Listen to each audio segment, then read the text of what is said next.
All right. Thank you, everyone, for coming to our introduction to MySQL presentation today. My name is Ryan S. Werner. I am a third-year pharmacy student who has probably rightfully nothing interesting to say about MySQL.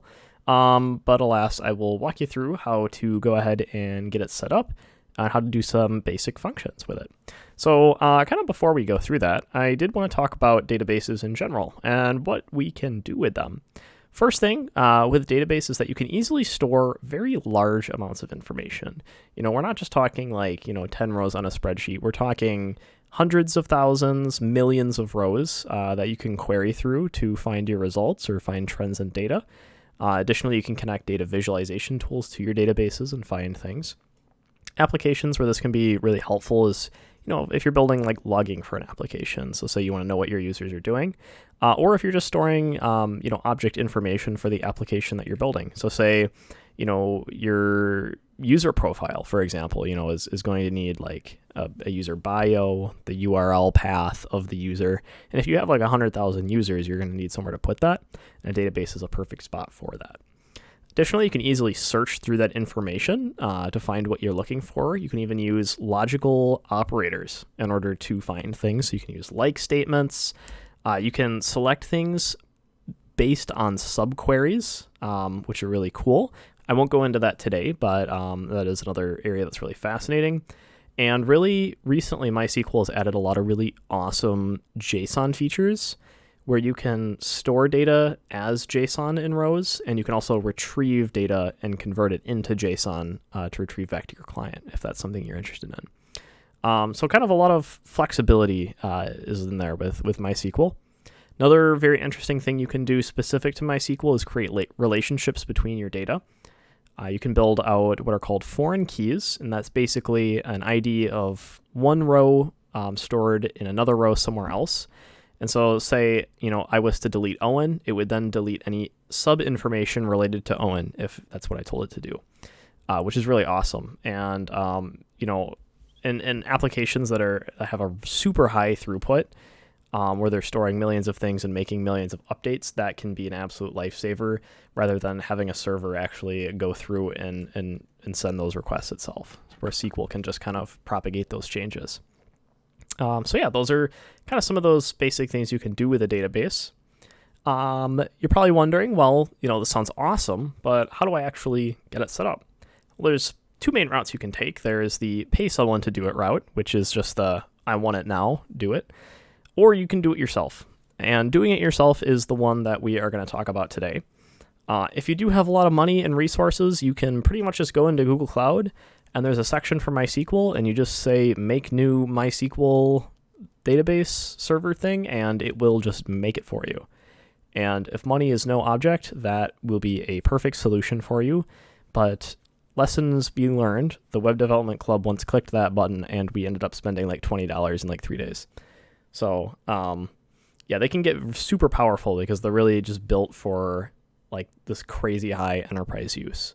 But for most of the applications, though, we're going to be building, or really just for most applications, kind of for small companies, probably something a little smaller than that is just going to work fine for you. You don't need, the actual code behind SQL, I believe, is written in C, and it's all super duper efficient. And people have like sat down and people have gotten CS degrees have made it really quick. So, sorry, bit of a side tangent there. Let's actually go through and get this set up here. So you could do this if you had your own, machine in like Linux or Windows. You can actually just download and install MySQL Server on there and get it running. For the purposes of today, we are just going to create a virtual machine in Google Cloud here. I think I've probably given a tutorial on how to do this now like a million times. So I'm really just going to do it as fast as possible here. It wants me to set up on like a mega system here. One important thing to note is that MySQL will actually take some RAM.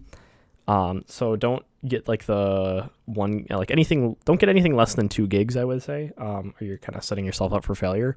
SQL will use all the RAM and then will crash your application. And then once SSH crashes, you're kind of I think the technical term is SOL because you can no longer access the machine to fix it. So you actually have to physically restart it, or in the terms of a Google Cloud virtual machine, go in and click some buttons.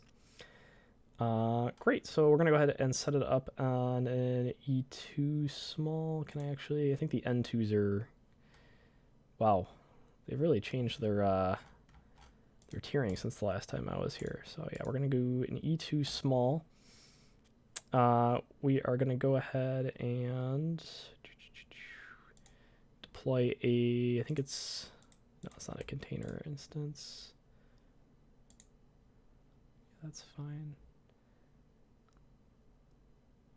There we go. It's the boot disk, I think. Awesome. Okay.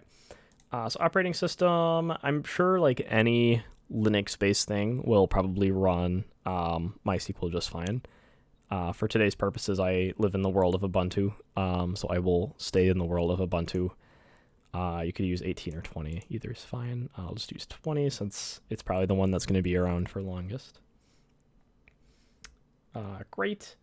Don't care about any of the identity and access stuff. For the firewall stuff, for simply the purposes of a SQL database, you don't need to care about HTTP or HTTPS.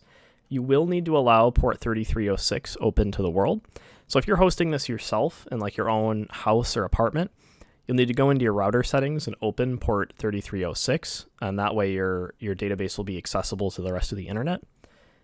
In a Google Cloud Platform instance, you will need to specifically open that port, and I think I have a network tag probably listed for that, but we will go ahead and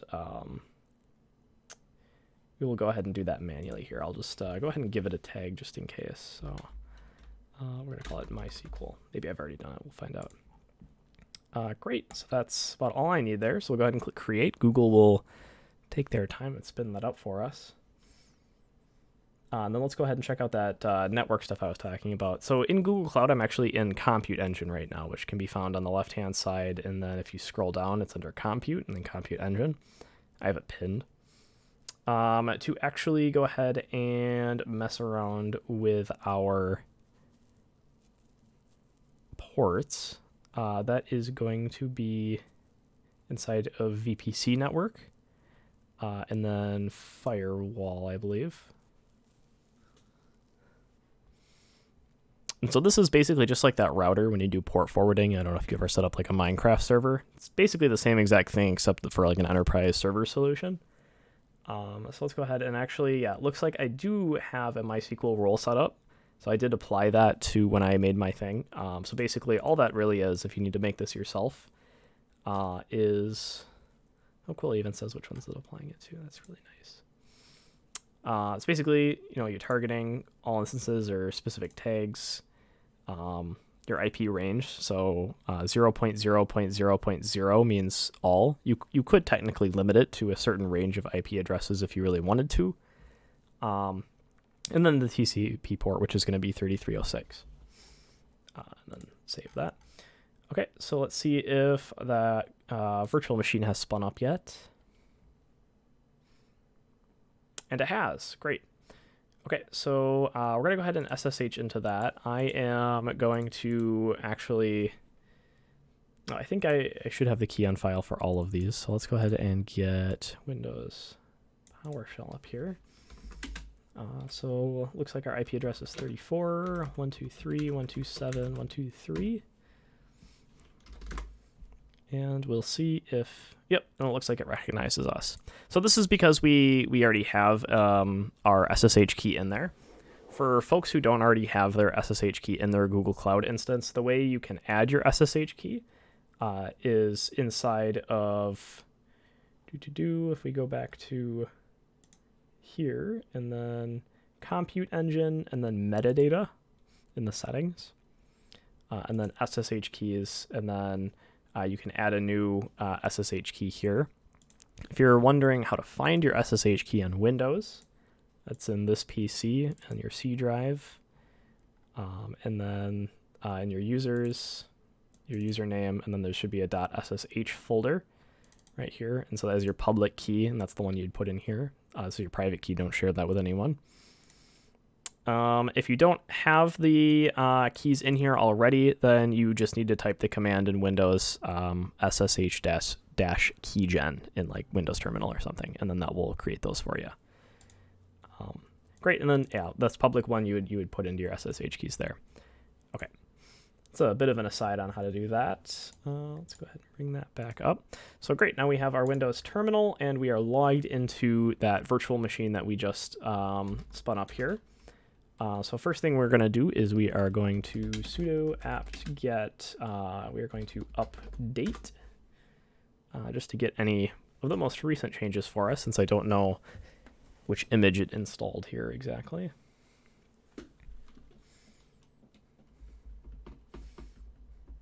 And since we got ourselves a pretty terrible virtual machine, we're probably going to be waiting for a short bit of this tutorial here. Sudo apt-get upgrade is then going to go ahead and actually install those changes that we downloaded. It's going to ask us if we'd like to install about 1 GB of additional disk space.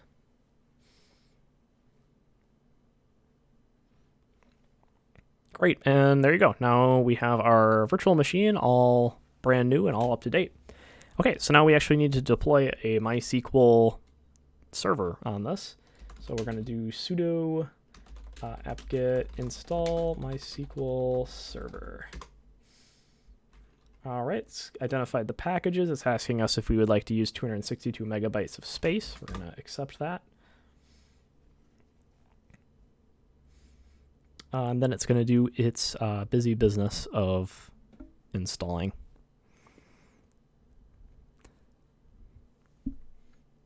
So yeah, very cool with this is that, you know, you can really deploy it wherever you have a computer. Again, I believe MySQL is available for Windows as well.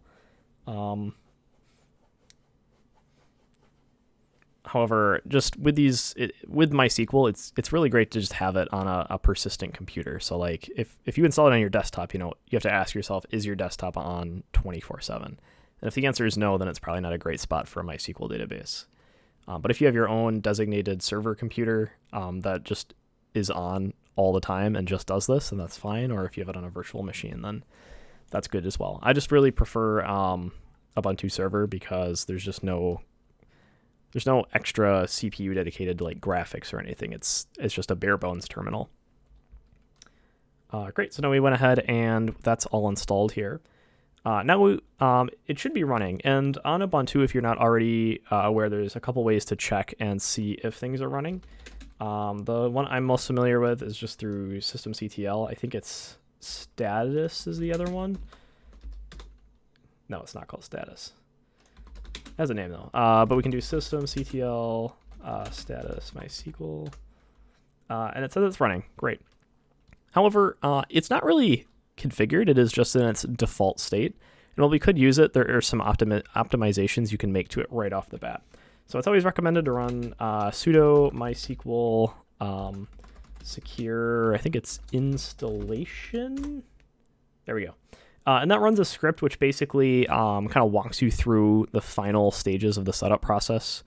And I'd always recommend doing that. So first one here, it's going to say connecting using a blank password. Checks the strength of the password and allows its users to set only passwords that are secure. So if you're worried about that, you can click yes. I'm going to click no. I set the password for the root user. You probably will never need to remember that ever again, but it's good to have. Okay, there we go. By default, MySQL installation has an anonymous user, allowing anyone to log in without having a user account. It's intended only for testing. Do you want to remove it? Yes. Normally, root should only be allowed to connect from localhost. Disallow root login remotely. Yes, you never want root to log in remotely. That if you're doing that, that is a bad sign. Let's see, it comes with a test database. Don't need that. Let's go ahead and get rid of it.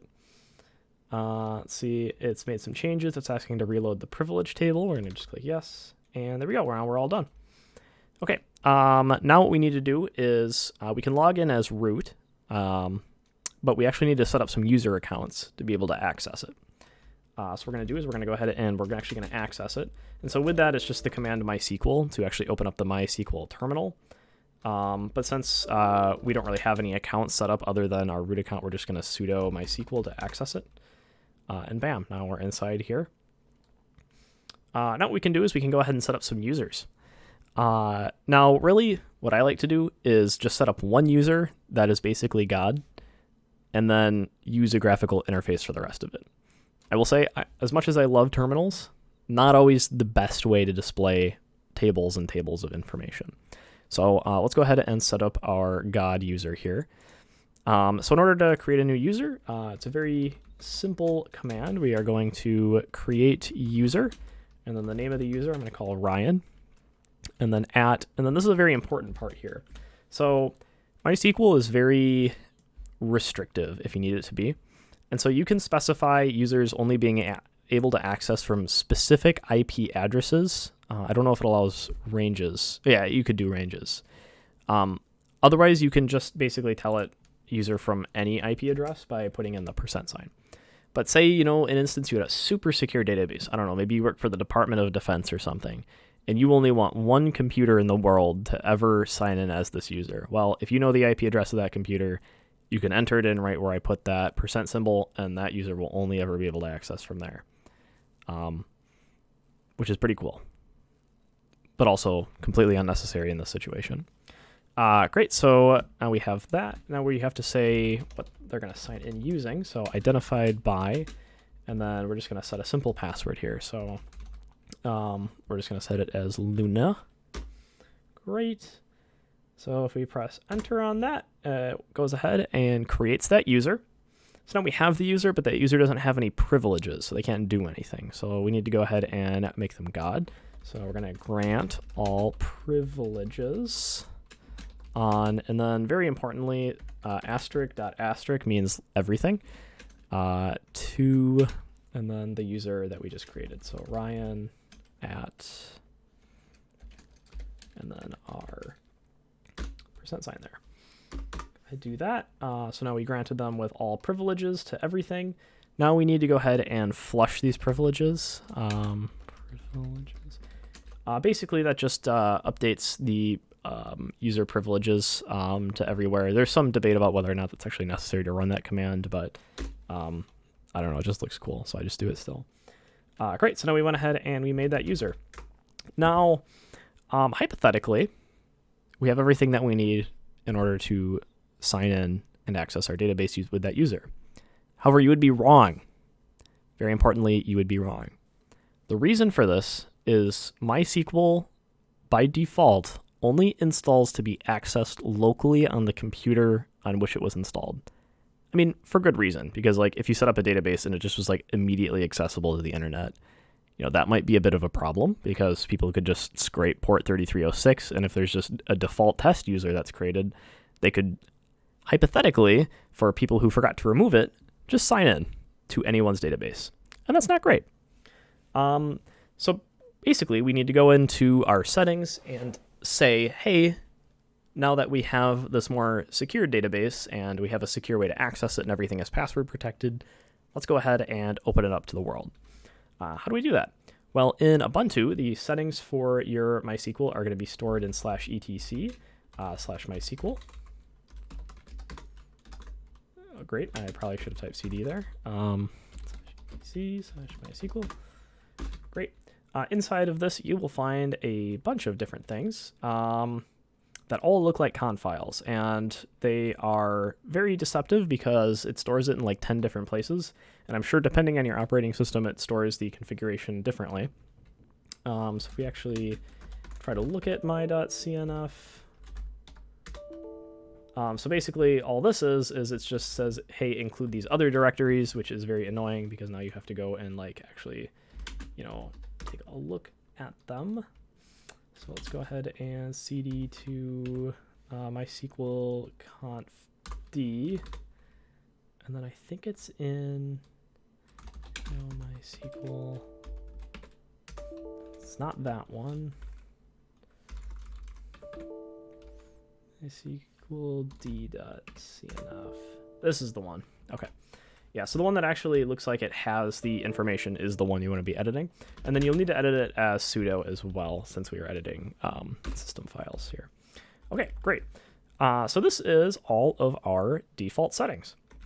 A lot of it's just commented out there, but really the things that aren't commented out are the important things to look at. Most important one that we're looking at right now is this bind address. So this bind address, as it kind of describes here, is where it's going to listen to specifically. And so since we want to open it up to the world, we are going to go ahead and just change that from 127.0.0.1, which is the local host, over to just anywhere. So really, it just allows you to access the application from anywhere. I don't know if I need to update this MySQL xbind address. That might be new. It doesn't really say anything on here about that. And then by default port is 3306, so nothing to worry there unless you're going to run it on a different port. Okay, let's go ahead and save that. Anytime we make a change, we are going to need to restart the service. So we're going to do sudo systemctl restart MySQL. And then we're going to go ahead and check on the status of it. Oh, that's the wrong one. And it says it's running. Okay, great. So now, hypothetically, we should be able to access it. Well, how do you just sign into a database? That's a great question.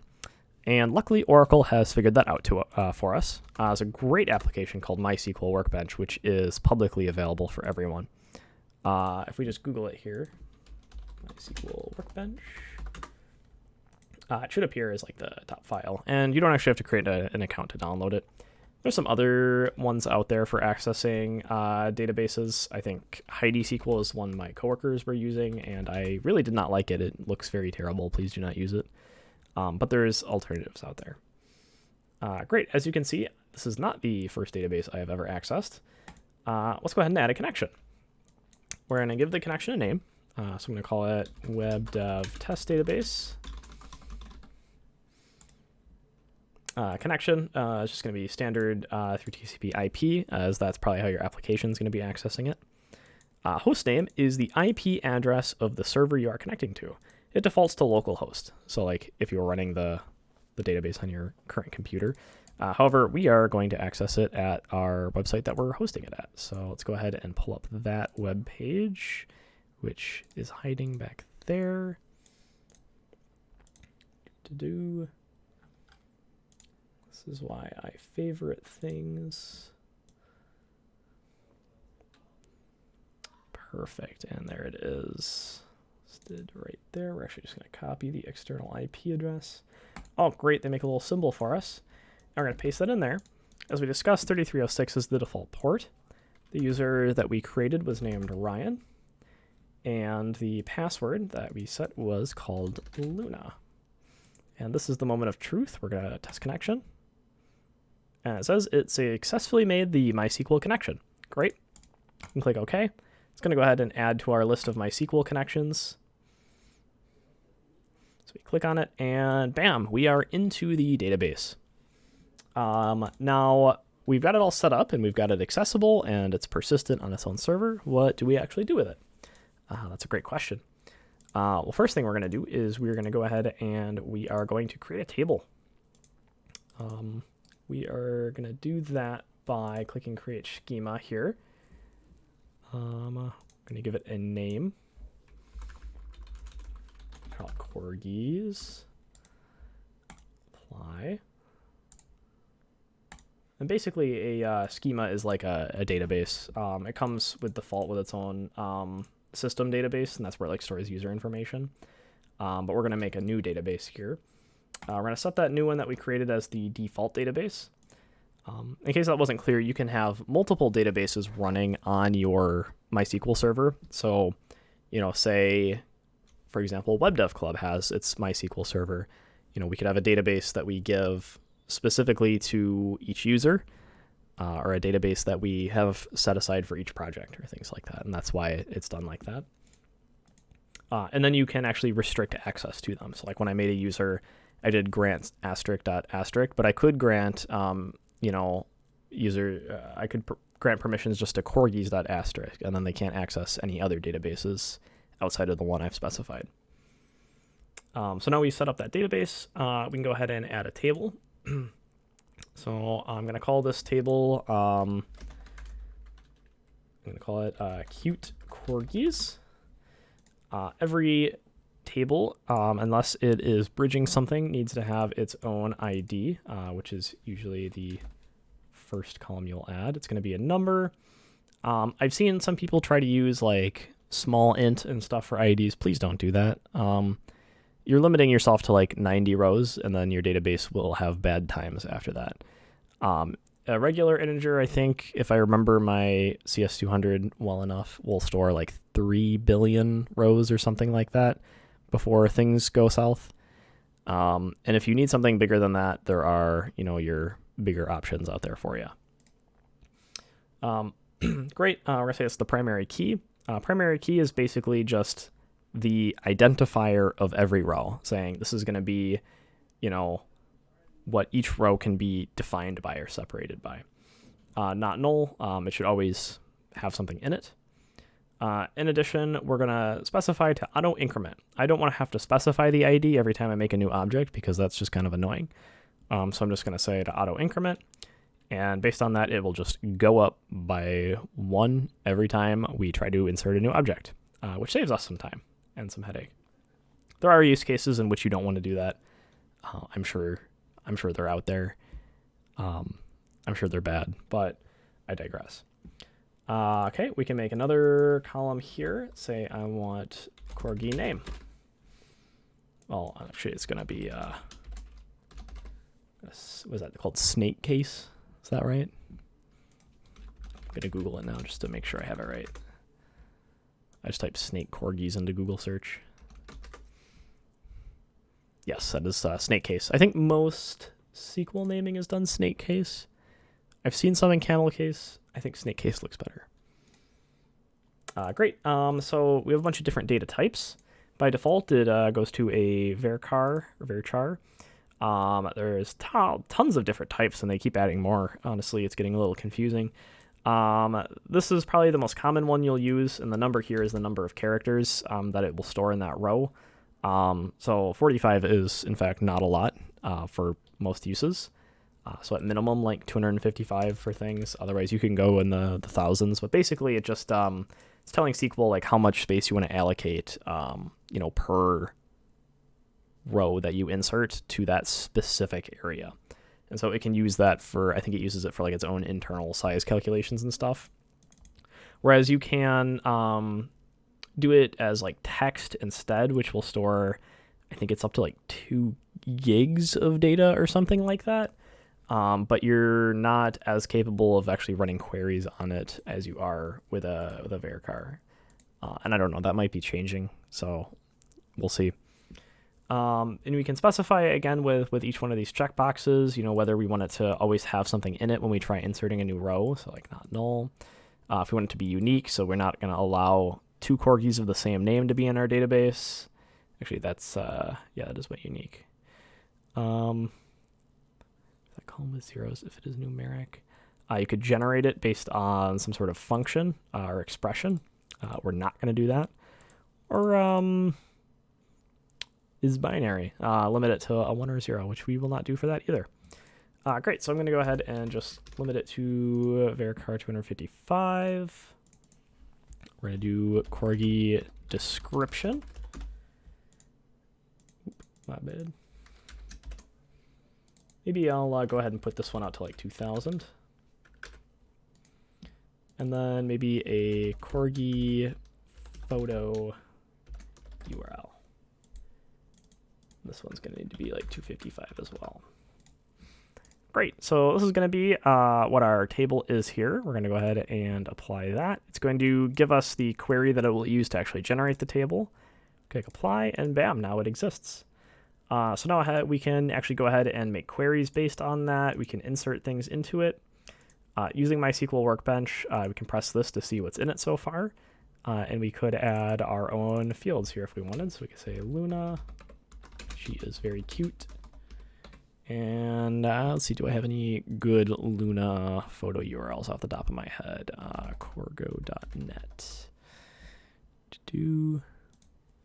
Sign in with Google. And Oh, I got lots of cute corgis on here. Oh my gosh. Oh, more dogs have appeared too. Sorry, this was a web dev project for a while ago. Basically a dog website here. Oh, yeah, there we go. Let's copy the image address and we'll paste that in there. Bam. Every time you make a change in here, you have to click apply. It'll show you the query it's going to run. And bam, done. So I got it in there. And, we could, add a bunch of different things, and then we can start searching for that. I don't know today what necessarily the scope of actually using MySQL should be. It was mostly just about how to actually set it up and, get started with it if you already know how to use it. But basically this statement here, this select asterisk from corgis.qcorgis, is really how to actually, find and search for information. Let's find some other things in here as well. So we could do Maisie. She is also very cute. And we can add like Lucy. That's how you spell that. And let's go ahead and apply those. So yeah, now based on that, we can try and run some different queries. So we can, maybe select corgi name from corgis.qcorgis, and then we can insert a where statement, which is going to return stuff if something is true. So if maybe corgi photo URL, and then I know there's I think it's equals not null. Is that the operator? No, that's not quite right. Or I can't remember exactly what the operator is for not null in SQL. We're going to Google it here.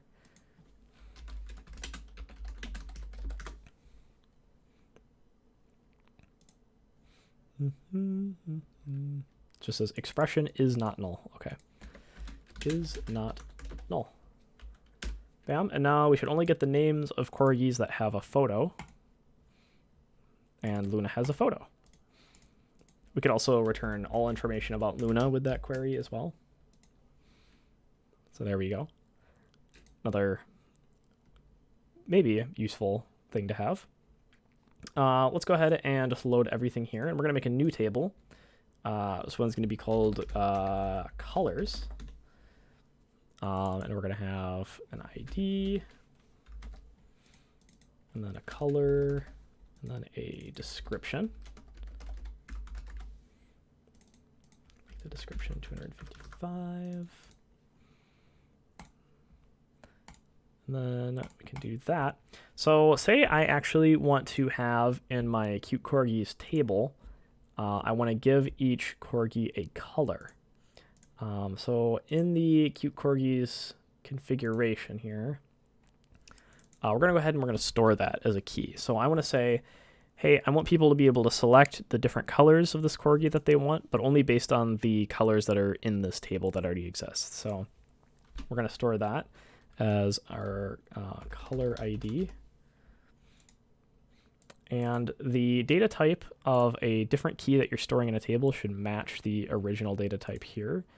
Which in this case is int. Okay, let's go ahead and change that. And let's go ahead and apply this and create this table of, no, we already did. Okay. Great. I'm going to insert a couple things into this table here.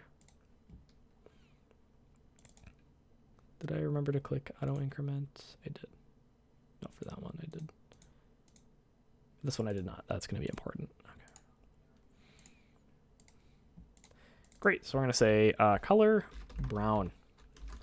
Very cute. For this one, I'm going to say black. Another very cute color. Then we could go, what's another one? Albino. I think I've seen one before. A little scary, to be honest. Okay, we'll go ahead and insert those. Great. So now, say I want to store the color ID. So if I want to say that Luna is brown, I can store the ID of the color brown in this table. Now, one thing we could do is literally just put that ID number. So I could just say, 1, and then apply that change. And bam, now Luna is brown. However, that's not really the best way to do it because it isn't forcing a relationship between those two tables. What you really want to do is you want to create a foreign key relationship, so that way it will only allow actual colors to be put in here. Because, for example, I could say, hey, this Luna is color ID 4, and the database is totally fine with that. However, if I make a query where I'm joining cute corgis to colors, ID 4 isn't actually relating back to an object, and that could be a bit of an issue. So let's go ahead and create that. Basically, we're going to go to the cute corgis table here, and we're going to go to the foreign keys tab. We're going to make a foreign key name called corgi cute corgi links corgi color. You could name it whatever you want. This is going to reference corgi colors. And then color ID is going to be the ID of the corgi color. I know that is a little confusing because everything is kind of named similarly, but if you stare at it for long enough, I promise it'll make sense. Earlier I talked about, there was an issue.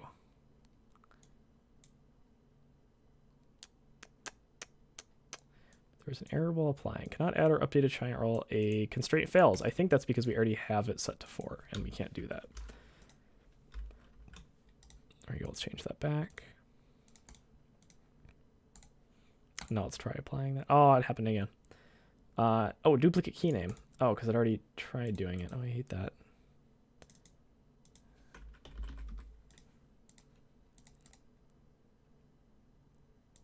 Okay, well, it says it already exists somehow. Let's revert back. Sometimes Mysql Workbench can get a little interesting. Yeah, because I don't see it there.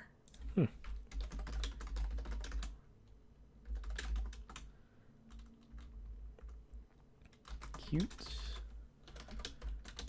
corgi links color. Colors, ID. Nope, color ID, my bad. There we go. Okay, that worked. Sorry, yeah, if an error is out, sometimes it gets a little wonky and you just have to do it again. Okay. All right, so now with this, what that says is now if we try to set Luna to a color ID that isn't in the table, that query will now fail. And in our actual application, if we had like a website or a server running that was accessing this database, you could then use that for error handling or to inform the user. Typically, at this stage of the database, it really should not be direct to the user. So hopefully your server is handling it. But again, I digress. Perfect. So now what can we actually do with this by storing another ID? Well, we can pretty easily load the information. So this is where join tables come in handy. So we're going to go ahead and we are going to select all as well as, actually I'll write that part later. Basically we're going to start with a join first here. So we're going to select all from corgis.cutecorgis, and I'm actually going to join colors on cute corgis dot id equals, oh sorry, not cute corgis dot id dot color ID equals colors.id. So basically what this is saying, we're going to make this join on cute corgis color ID, which is this column here, is going to be equal to the colors ID that is in this column here. Okay. Now that we've actually made that, we can actually select information from the other table. So I'm going to say colors.color, I think was one of the row names. Great. And let's run that. And bam. So now we get the color returned in our results. And that's how you can do that. So yeah, that kind of showed a real basic overview of MySQL and kind of setting it up, as well as how to do some pretty simple functions within it. Obviously, to give a better description of how to actually utilize this data, you'll probably need to be looking at a table that has some significant data in it already.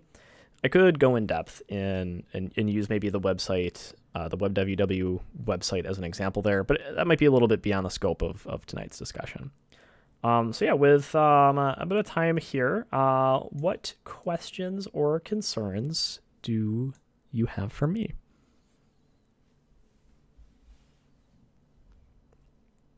Can you talk a little bit about the different types of joins and which ones you think people are probably going to want to use? Yes, joins. That is a great question. And when you come to need something more than just writing join, that is how you know you have a very complicated job. So there's a great chart, joins, that you can look at that explains all the different joins and how they work. I think this is the specific one that VJ showed to me.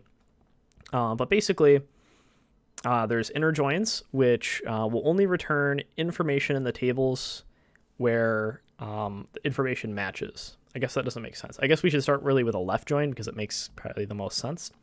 A left join will basically return everything that's already existing in the table, as well as the information that exists in the additional table.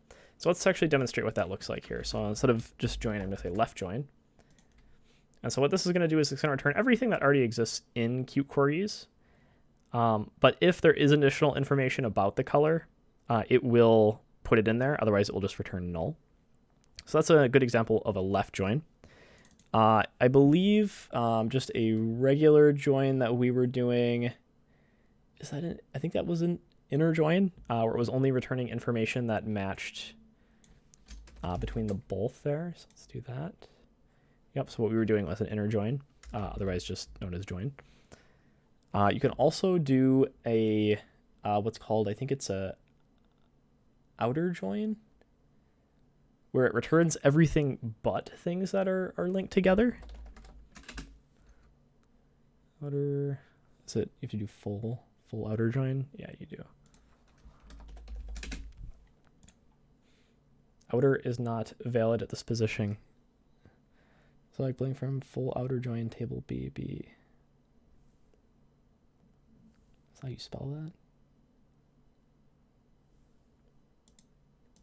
I don't know. It's in there. It's definitely one of those things conceptually. But you can see it there. So it'll return everything in A and B where there is no overlap. You can also do a bunch of other weird and funky things. There's definitely different use cases for all of them. So for example, like, say in this case, we only want to know which corgis have color specified because we are just loading a page that has corgi colors on it. You could do that. Whereas, maybe you want to display or attach all of the training statuses of all of your employees, and some of your employees don't have any. You, in that case, would want to do a left join to return all of your employees, even those that aren't trained at all.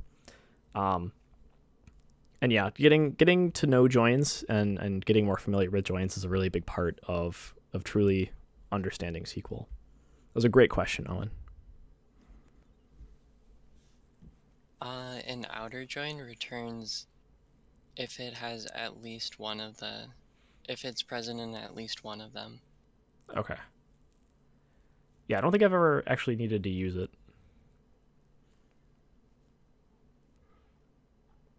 Yeah, I just Googled it and it looks like MySQL doesn't have an outer join functionality. You have to emulate it by unioning with a selection of a left join and a right join. That makes sense. Yeah, bridge tables are also pretty popular. If you're not kind of familiar with that, it's the it's that whole conversation of like many-to-many relationship. You can see it looks like I've searched this before. But it's all in like data modeling. I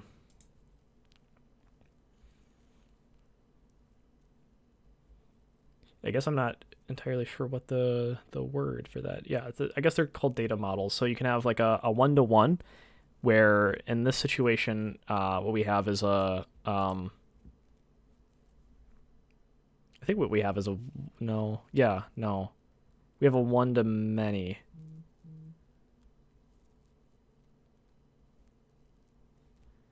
Oh god, no, I'm confusing myself. So like one corgi can have a color, but one color can have many corgis. I think that's a one-to-many data model. the data model concept is best applied when you have multiple foreign keys. Yes, learning data models is probably important. You heard it here. But basically, yeah, if you have a many-to-many relationship, so like say a corgi can have multiple colors, and a color can be used for multiple corgis, you would need a table to join the two of them. So you'd have to have a table called like cute corgis joins colors. That just has corgi IDs and color IDs in it. And then you can use a join to join between those three tables and return the data that you need, which is very common, but also very useful.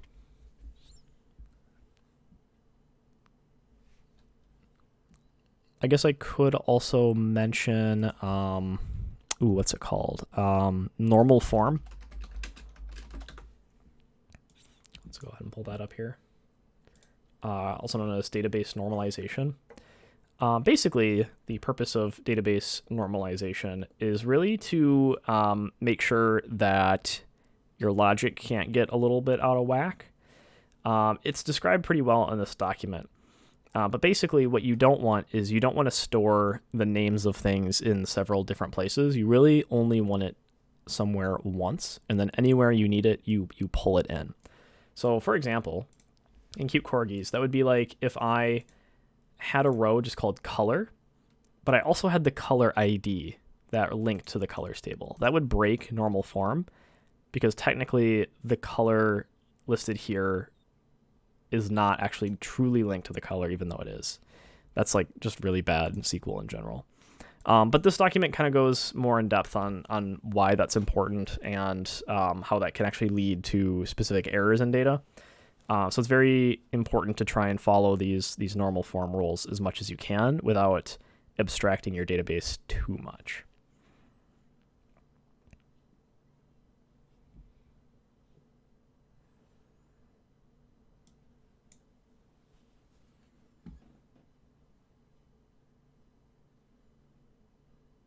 What other questions do you have for me?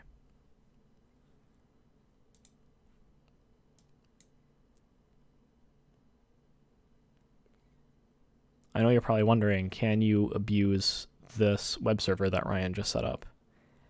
And the answer is no, because I'm about to turn it off.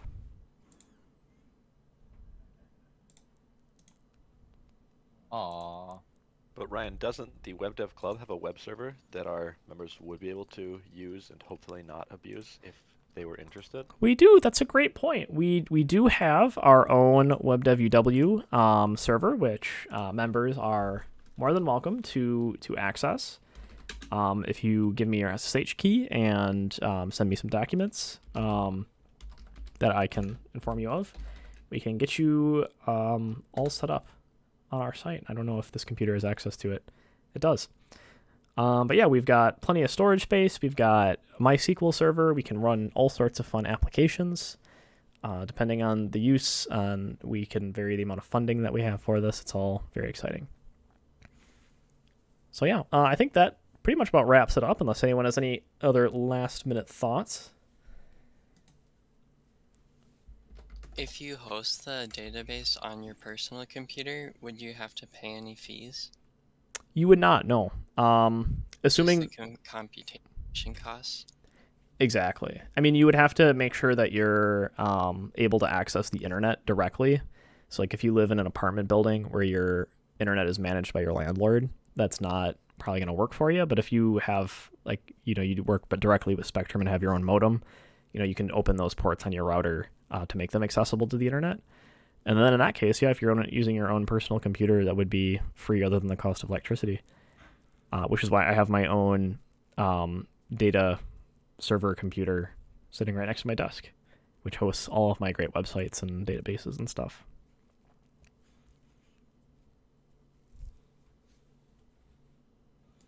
All right, awesome. Thank you, Ryan, for taking the time to teach us all about SQL and getting that set up and how to use it. Thank All you, right. Ryan. Have a great night, everyone. Thank you. You as well, Ryan.